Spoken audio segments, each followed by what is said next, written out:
Welcome to your Week 8 edition of Head to Head. We're talking Auburn, we're talking Arkansas. I'm Lauren Sisler. This is Kevin Scarbinsky. And Kevin, hey, it's not the end of the world.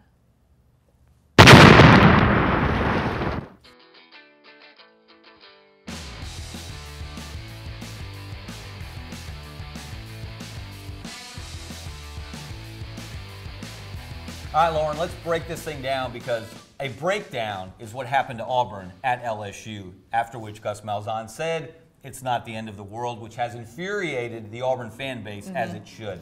How in the world do you gain 290 yards of offense in the first half and just roll right along and then gain 54 yards of offense in the second half, of which only six came through the passing game in the second half, 30 minutes of football? That is inexcusable. I don't know if anyone can know where this Auburn team's head is at after losing that game. They should have snapped that long Death Valley losing streak. They didn't. They let it continue. Kyle Davis, we found out Tuesday, has been dismissed from the team. Their most physically imposing wide receiver, the latest in a series of would-be star Auburn players who didn't pan out. Look, Auburn should win this game. They have got way better players than Arkansas. That's usually the kind of games Gus Malzahn wins. But who knows where their head is at, as I said, going to Fayetteville. I think that's going to be the biggest key to that. Going to Fayetteville, this is an Arkansas team that obviously is going to try to get up. This is the first time that they return home, their first SEC game at home. So I think that they're going to have that in their favor. You've got the big man behind center, Cole Kelly. We saw him against Alabama. He's a mobile quarterback. He's a big dude. He had 200 yards against the Crimson Tide, 23 of 42. He picked up one touchdown through an interception. But on the other side of that, you know me, I like to bring out the positive. Kerryon Johnson has been on fire for this Auburn football team. His stats say that, running for 100 yards in each of the last 3 games for 12 touchdowns. Very impressive body of work there. And I think this defensive front for Arkansas is very weak, as you alluded to, just not the talent, the skill set there. I think they're going to be able to run the football in this game. And Jared Stidham has not had all the greatest luck on the road, so he's really going to have to step up and play good football for all 4 quarters. Do not get conservative with the play calling, please. I love what I saw from Cole Kelly in that Alabama game. 270-pound quarterback. The kid's got guts. That's not a fat joke.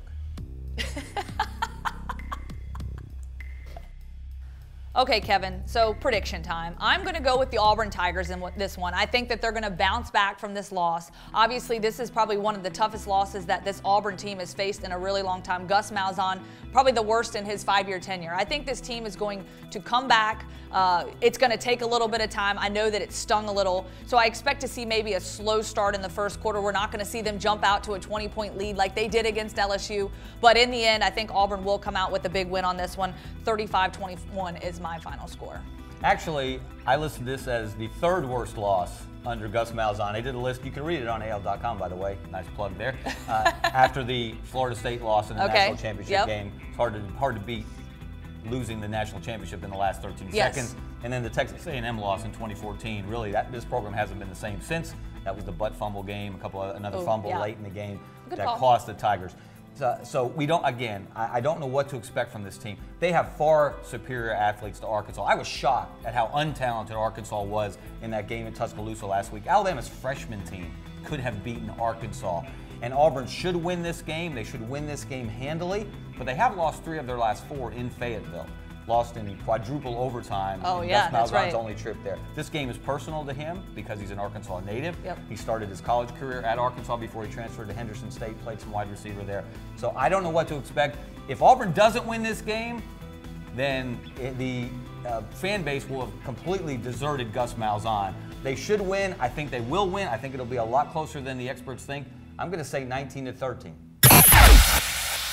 Lauren, did you know that this Auburn team, for all of its woes last week in Baton Rouge in the second half, has scored 167 points through its first 4 SEC games? That's a school record.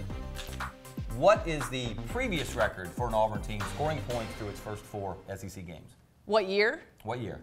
Okay, I'm going to go either 2010, 2013. Cam Newton, Nick Marshall. Cam Newton. Good guess. Great guess. You're correct. Right? You're right. Yes, of course. It was the 2010 team led by Cam Newton. And that is the last time anyone will compare this Auburn team to a championship